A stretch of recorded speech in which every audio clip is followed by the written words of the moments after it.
Anyway, all the best. Hey, look, thanks very much. Yeah. Lovely to meet you. And you too. Yeah, really You better encouraged. go and leave the mirror alone. Do you work out for this job?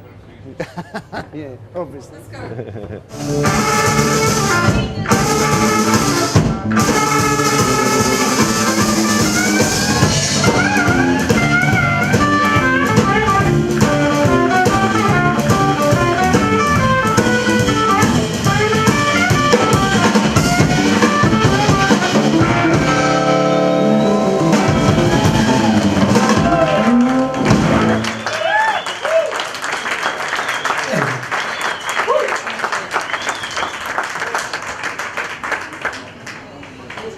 Thank you. We're going to have a short break. Actually, a very short break. Really short. Why? I need to go to the toilet if you're possible.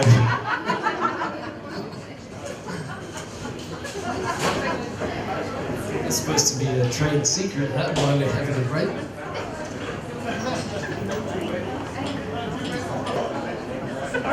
Comrades and fellow workers, welcome to Semaphore Workers Club. As you know, here at the Semaphore Workers Club, we support the union movement, progressive politics. You know that. A lot of love in the room for you tonight, Bob. What's that? Is this probably the most love in the room that you've come across in the campaign? I'm not used to it. What's your normal response like? It's okay, you know, like, yeah, you know, when I'm door knocking, most people are pleasant and they'll take it, you know. Pretty rare you'll get someone who will give you Do you go out a there razz. expecting hammering? Or? Not anymore, no. Really. You don't get hammered anymore, or you don't go No. expecting it anymore? Or you go Yeah. ready for it? No, both, you know, I don't expect it and don't get it, you know. Really? Well, tell me about Semaphore Workers Club. Yeah, when I moved into the area, Yes. it was in 1990, the first thing I did was to sign up with the local branch of the Communist Party and to join the Semaphore Workers Club. And that's how you heard about the Semaphore Workers? When you joined up with the Communist Branch? Sure, yeah. Was it the So- first thing they mentioned in the induction? Yeah, pretty much, you know, like... It's the only place that plays the Internazionale. That's a knockout, isn't it? That is fantastic. For liberty to break, for the tyrants be your might. And look, I was so happy because I came from Canberra where there was a, you know, relatively small organisation of the party with didn't have this sort of spirit.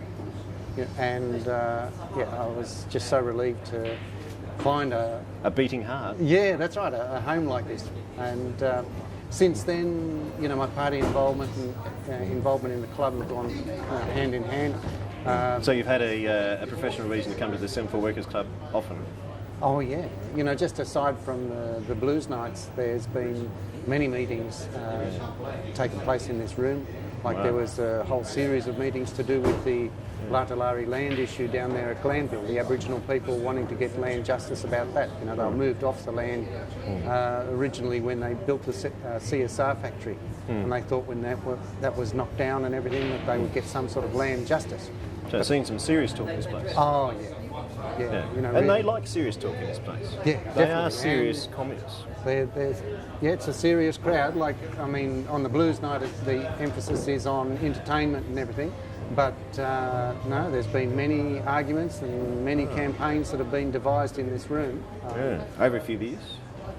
Yeah, sometimes yes, and sometimes no. It's strictly business. Yeah, beer's usually involved, but in the Latalari campaign, no, it was really down to business. Yeah. Well, they do get down to business. In fact, you'd have to look at this as probably one of the most successful communist enterprises in the country.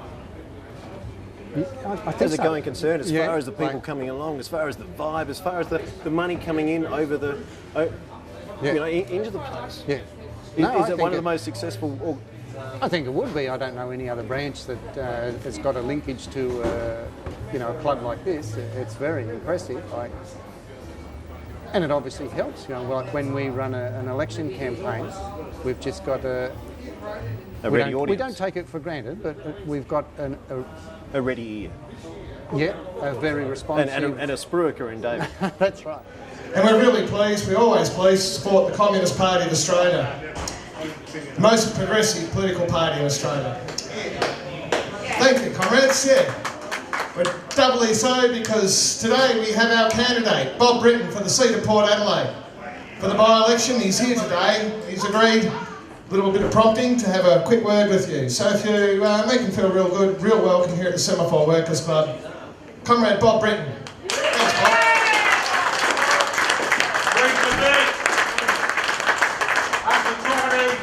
Hey, thanks Dave, and thanks to the Semaphore Workers Club for the continued support for our campaign.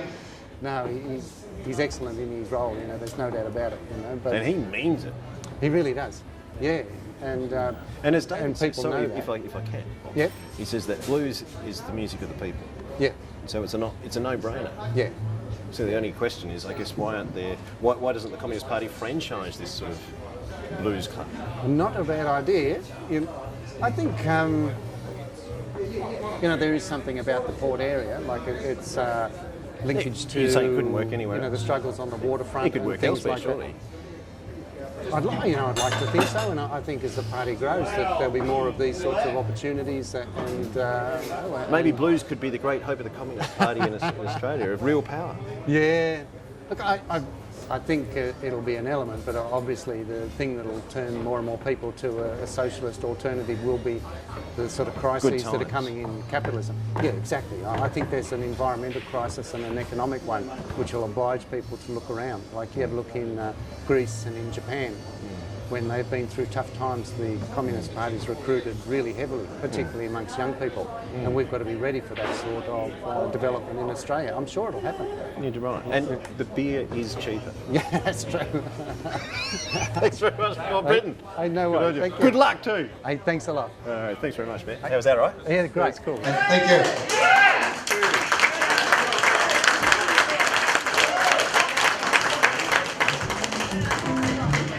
This is another Roscoe Gordon song. Roscoe Gordon, my favourite Roscoe Gordon song is called Cheese and Crackers. But I can't do that one. You'd have to be Roscoe Gordon to do it. It's like he talks about different kinds of food and everything, and then he stops and goes, cheese and crackers, anyone? But the point of the song is that he hates cheese and crackers. As he goes on about, he hates them, hates cheese and crackers. Who hates cheese and crackers?